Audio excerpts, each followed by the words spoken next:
Okay, very good morning. It is Monday the 2nd of July. I hope everyone is well. Hope you've enjoyed the variety of sport on offer this weekend. But just having a look at the trading week ahead, and we've started off with a bit of a risk-off tone. Equity markets, as you know, looking at the charts, seeing a bit of a gap low in European equities. It's following negative sessions that occurred overnight in the Asia-Pacific region. US index futures following suit, supporting the US 10-year, which is up about 5.5 ticks. Bunds up 17. If anything, you've kind of got that continuation of a bit of a flight to quality in the FX markets in the dollar, which is up now about 1/3 of 1%. And so gold also lower at this point, about $5, just under 12.50. Major pairs, currency pairs in the top left-hand corner. You can see just more recently, although were elevated overnight, they've just generally drifted lower with some of the fairly consistent dollar strength. And so just below pivot now in the euro, cable sitting at around that mark at the moment, which is the 132 handle. So before I get underway of looking at the reasons behind this, you've probably seen already, I shared this in the chat room. I'll continue doing this every Monday as well. But this is your full week ahead. So the main events for this week, this is inclusive of all of the major economic data, kind of governors of the various central banks, if there is any speaking, like Mark Carney is this Thursday, he is on there. But then also you get speaker events. So notably for this week, of course, trade wars very much in focus. One of the main reasons why you're getting this negative reaction this morning is because of European retaliation to Trump's tariff proposals, which we're going to have a look at in a second. But on the Trump tariff side of things, I'd say that's going to be still the predominant theme that's going to be driving day-to-day market sentiment. One consideration, of course, for this week is that trading volumes are likely going to be materially lower, given that it is US Independence Day on Wednesday. That means that early market closures for the US on Tuesday. There's no trade there on Wednesday, and it's not surprising to see a lot of North American participants actually still on holiday today and Tuesday.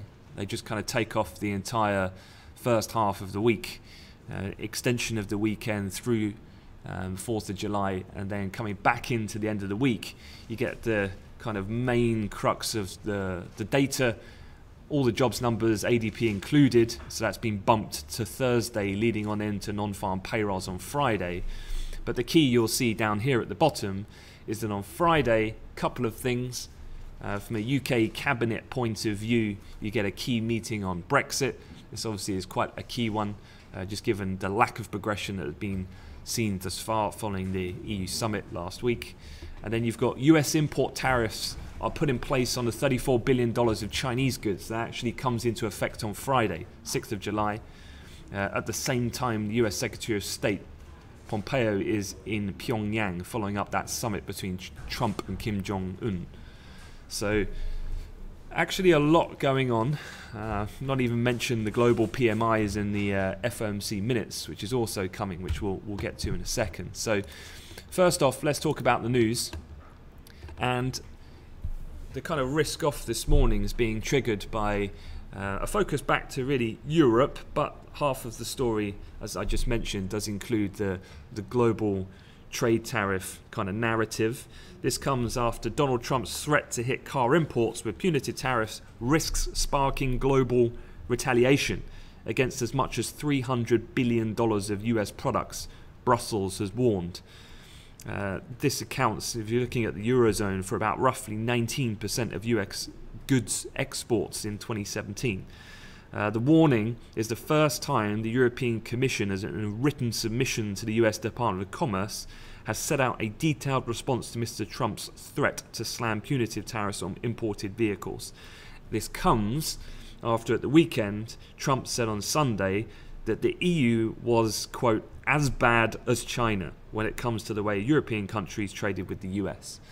So if you remember that infographic that we had looked at before, which was about this tit-for-tat escalation, if you like, what had been very much isolated to just really the US and China, the market seemed to have been relatively calm with that state of play.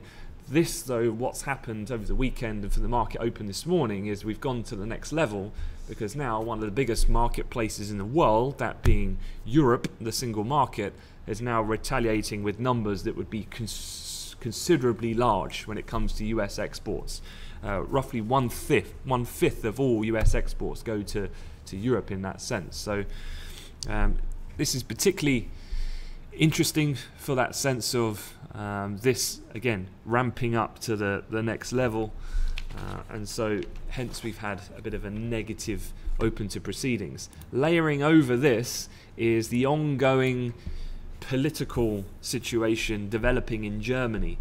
This was a bit of a talking point at the end of last week, because we saw, if you remember, the euro shot higher after that EU agreement in Brussels about the migrant issue. Angela Merkel managing to get a deal and compromise over the line, irrespective of some of the views from other countries, particularly the likes of her coalition partner, but also countries like Italy, for example. But what we've seen over the weekend is this headline, where Horst Seehofer, the German Interior Minister, has set Angela Merkel an ultimatum, saying he would resign unless the Chancellor acceded to his demands for tougher controls on the German border. To give you a bit of context and the reason why this is such a potential risk for the markets is because the CSU and the CDU is a union that has formed the bedrock of German politics for nearly 70 years. So it's been a team that has performed extremely well and over a consistent period of a long length of time, and hence the breakdown or risk of a breakdown of it is what's making markets pretty nervous. And this, of course, comes after Merkel's coalition government has only been going for about 3 months now. German media have said at this weekend, they said Mr. Seehofer had told participants of his party's meeting that there's basically 3 options that he's considering.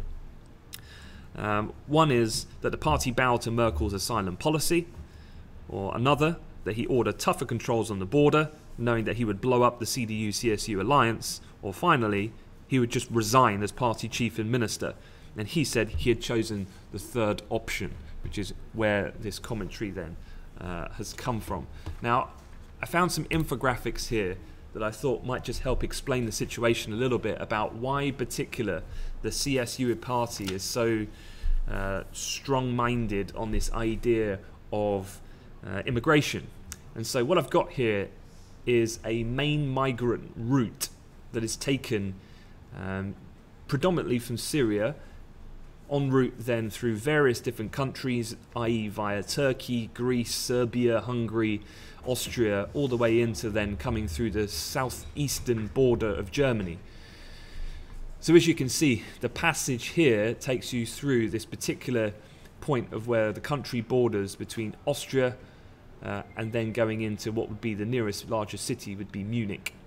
Now, as you can see then, this is the distribution of asylum seekers in Germany, and apart from North Rhine-Westphalia, situated on the western side of the German kind of regions, the next largest by far, and actually one of the largest by land mass, and that particular area where the influx of asylum seekers is coming from with the passage of Syrian refugees, is of course Bavaria, which is down here. About 15.3% are coming from that area alone. And so the problem that Merkel has is that Seehofer is the leader and of that particular regional government, of which her then government is formed on.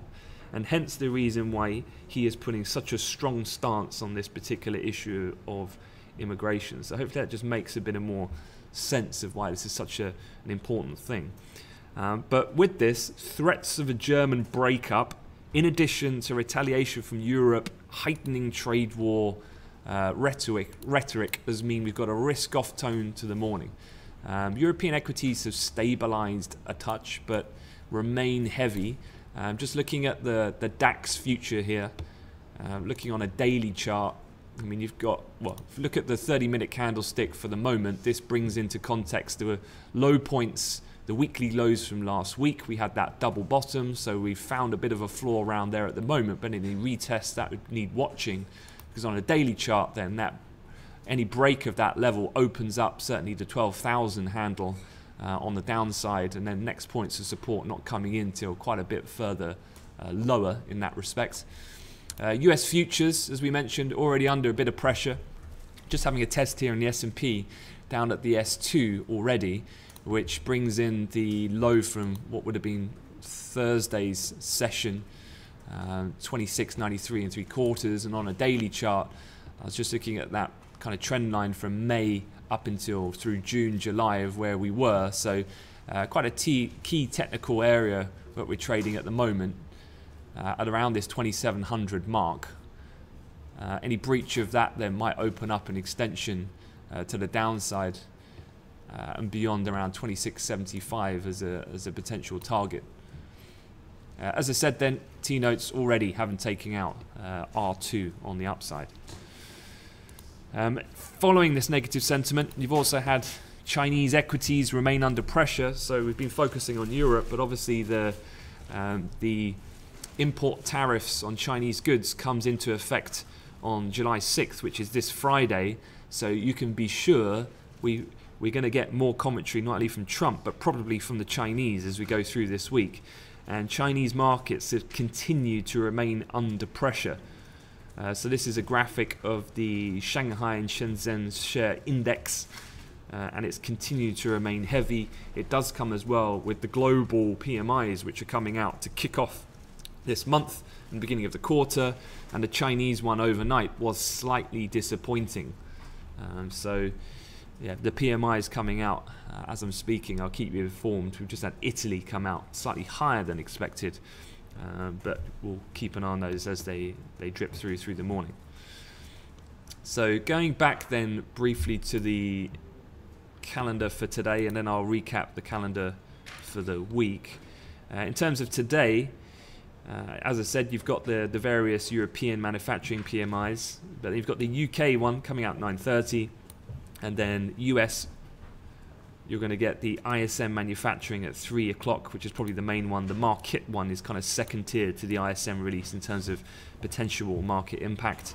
ECB speakers, speaking at 2:30 at the cash equity open as well.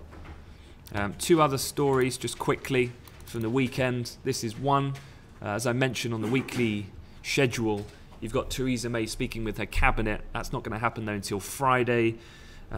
So I would say Brexit talk is a side order at this point, not the main course, which is definitely the trade war situation. You could expect probably though various newspaper leaks and updates coming out probably on Thursday going into Friday. And then most likely the weekend is when you'll hear the outcome of some of these discussions on the customs union and the Irish border, so on and so forth. Another headline you may have read as well over the weekend was Donald Trump. Not only has he been calling out Europe on the trade front, he's also been saying, he tweeted along the lines of, had a great conversation with Saudi Arabia. They're going to increase output by 2 million. He agreed. Great job, Saudi. The only thing is, Saudi responded and said, we didn't say that, Donald. That's not what we talked about. And so oil actually did gap lower a decent amount overnight in that respect. I mean, if we just bring over the oil chart for a second. So obviously Trump's call for 2 million is way larger than what OPEC managed to get over the line, and actually what OPEC is able to do, given a lot of the countries for various different reasons, a lot of them politically, like Venezuela, disruptions to their network and systems that they just cannot pump anymore. What the Saudi actually said was that the discussion with Trump is that they have the ability to add 2 million if they were operating at their maximum capacity. But I think Donald's just ran with it and gone, Saudis have agreed for a 2 million increase. So to be clear, this is not what's happening. Because one of the key things here, of course, is that if Saudi were to increase by 2 million, this is the opposite of what Iran wants. and this only then makes the division between Saudi and Iran even more, the divergence and gap even wider. And so, not exactly the best diplomacy, I'd say, shown for that particular Gulf region, with already the fairly fragile nature of the Saudi-Iran relationship. Not forgetting as well that US President Donald Trump, he has, and his stance has been for a while, that actually he wants oil trading at $25. That's what he wants. So, if you want to read through the politics of the headline, this is what it's about, is because we're going into driving season. It's the 4th of July, and just a few months ago, oil in the US, or gasoline, was trading above $3. And this is quite destabilizing from a political point of view for him domestically, trying to appease the consumer, of which we know he's definitely in the game of doing.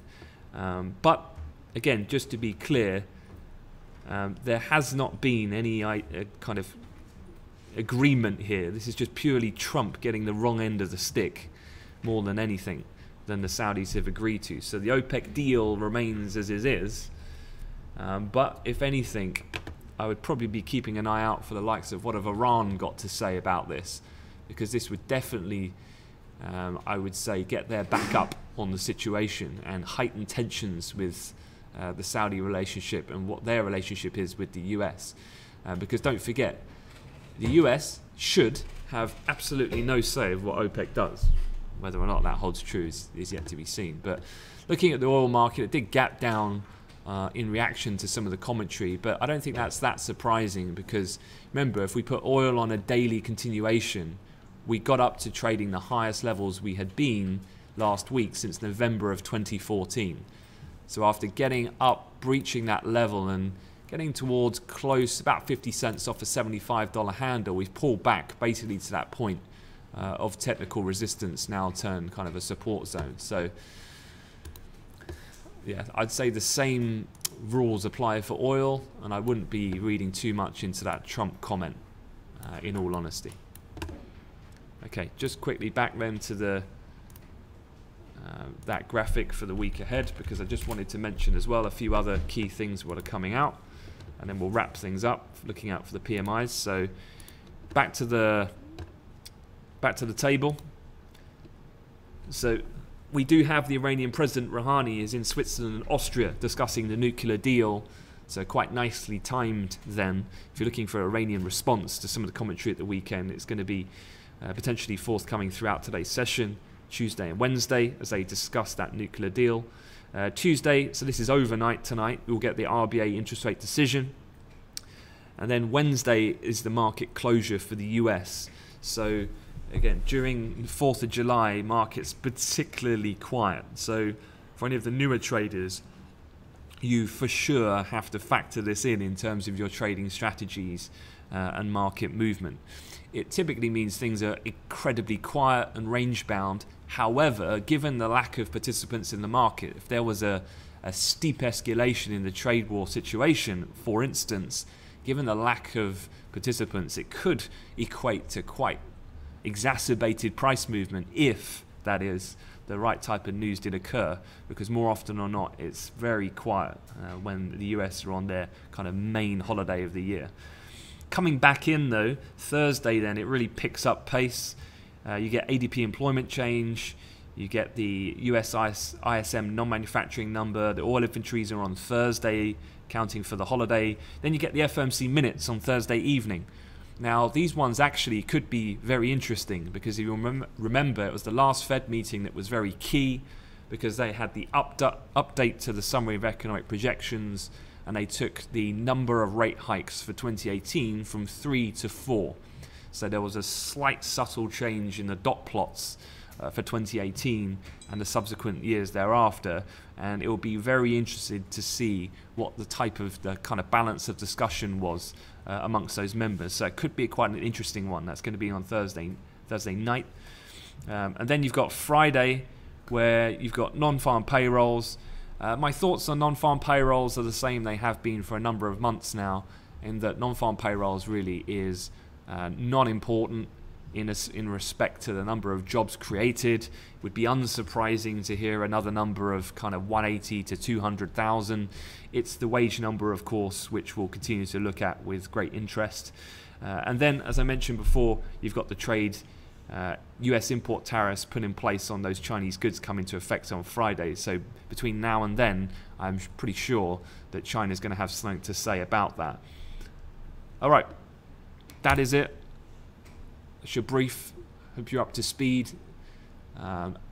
Sam will be back later, so if anyone want to talk technicals as well, he'll be on hand to do so. The weekly strategy, I'll get working on that this morning, so that should be out in your inbox with a few more thoughts in detail with associated charts and setups for the week ahead. I'll look to issue that at midday. Otherwise, have a good one and have a good week ahead. Thanks, guys.